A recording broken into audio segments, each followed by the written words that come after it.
Welcome back to Pennsylvania. It's a rainy day and warming up out there.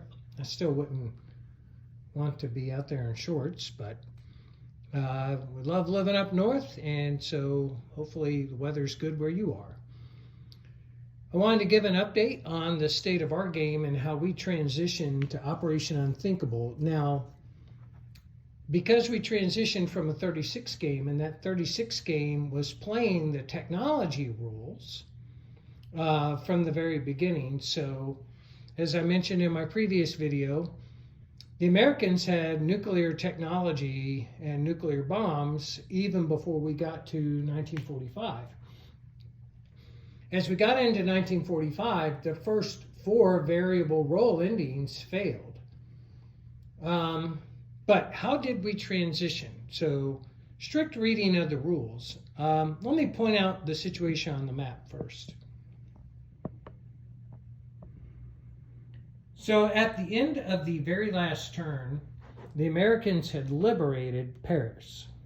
You can actually see the militia that are placed when that occurs. Then they dropped a nuclear weapon on Western Germany, which you see this mushroom cloud up here in this territory. Now this is, of course, disposition after that attack. The units defended or were destroyed.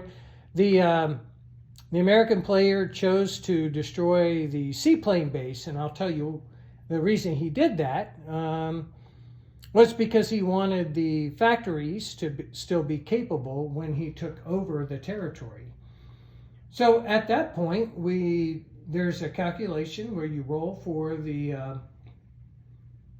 for Germany to surrender.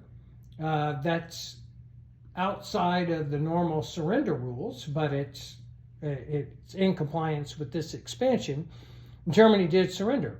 All the German units came off, and on the very next turn, the Russians made a mad dash into eastern part of Europe and other places that the Germans held on to.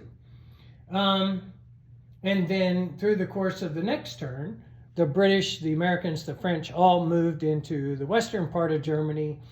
And the Americans took advantage of being able to recruit German units in factories that maintain their fully capable status because they're undamaged and they're still major factories. That's according to these rules, because now Germany is a minor power controlled by the United States. So as you're utilizing the rules, essentially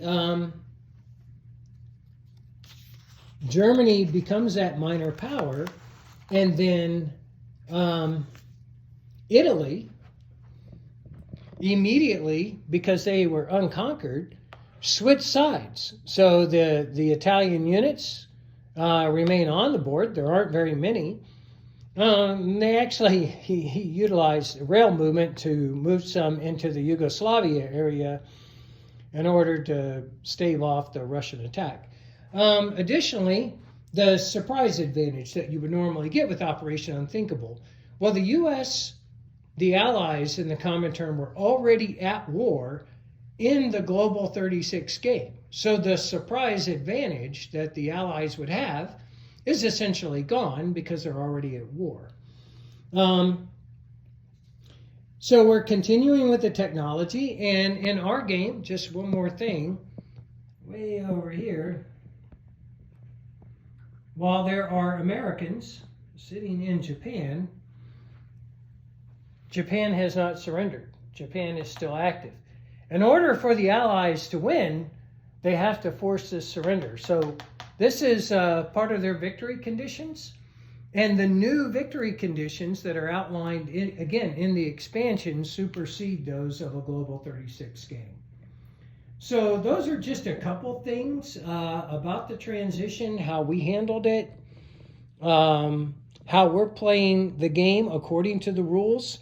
And the fun part is, once Japan does surrender, the KMT and CCP will continue the war, and there's some transition elements that you'll find, and I've mentioned them before, in the Japanese surrender. And I'm not going to read them to you, but there's some transition that kind of represent the historical Russian support to the CCP and the Japanese support and the confiscation of the weapons by the Allies to the KMT. So that'll be very exciting when that finally reignites, and the Allies have mastery of the Western Pacific or East Asia area. But with the Soviets strongly entrenched in Primorsky Krai and with a large air power, at least in our game, and submarines being purchased and built, and that could definitely give the Allies a run for their money. So we'll see how this game progresses, but I just wanted to talk through that transition a little bit and some of the things that you have to take into account. I'm playing the Soviets. Kind of the last exciting thing is on the previous turn, I completed my nuclear research. I set up the research marker in Moscow because I figure I'm probably going to hold on to Moscow. The Soviets built a heavy water plant the following turn.